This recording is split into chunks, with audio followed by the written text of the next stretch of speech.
هەموو ساڵێک لەم ڕۆژەدا لەسەر ئاسی حکوومەت و ڕێکخراوی نەتەوەیەکگرتووەکان و ڕێکخراوە ناحکومیەکان بە ئەنجامدانی چەند چالاکیەک یادی ئەو ڕۆژە دەکرێتەوە.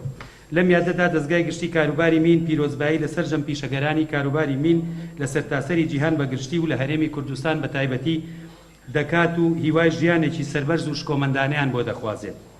ومێت دەکات دوور بن لە هەموو ڕووداوێکی مین. دەستگای گشتی کاروباری مین وەک ئەرکی خۆی سەرڕای قەیرانی دارایی و پەتای کۆرونا بەردەوام بووە لە کار و شالاکیەکانی بە هاوکاری هاوبەشەکانی بۆ پاکردنەوەی خاچی هەرێمی کوردستان و پاراستنی گیانی هاوڵاتیان لە مەترسیەکانی مین و تەقەمەنی. تا ئێستا توانیوێتی نزیکەی لە ساڵ 65 خاچی پیسبووی هەرێمی کوردستان پاک بکاتەوە کە خۆی دەبینێتەوە لە ملیۆنان مەتر دووجای زەوی کە لە ئێستادا بەکاردەهێنرێت بۆ کشت و کاڵ و پڕۆژەی گەشت و گوزار و خزمەتگوزاری و پاراستنی ژینگە و ژێرخانی ئابووری. هەروها لە ڕێگەی تیمەکانی هۆشیارکردنەوە توانیوێتی سەدان هەزار هاوڵاتی هۆشیار بکاتەوە لە مەترسی مین کە هۆکار بووە بۆ پاراستنی گیانیان لەم مەرگە شاراوە.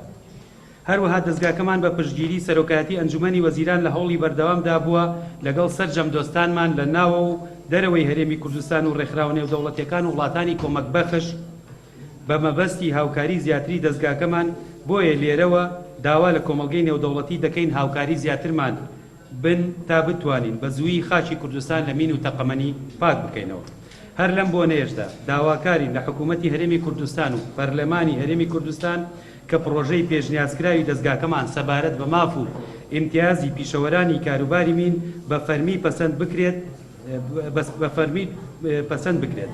دەستگاکەمان لە هەوڵی بەردەوامدایە بۆ جێبەجێکردنی خواست و داواکاریەکانی کەسوکاری شەهیدان و کەم ئەندامانی کاروباری مین و داکۆچی دەکات لە مافە ڕەواکانیان.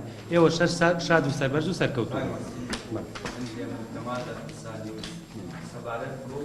سریانی تمام بریم چند اوبر ما على همی انسان کسی پاک دیوی تایبت به بسیاری و هر واحد تمام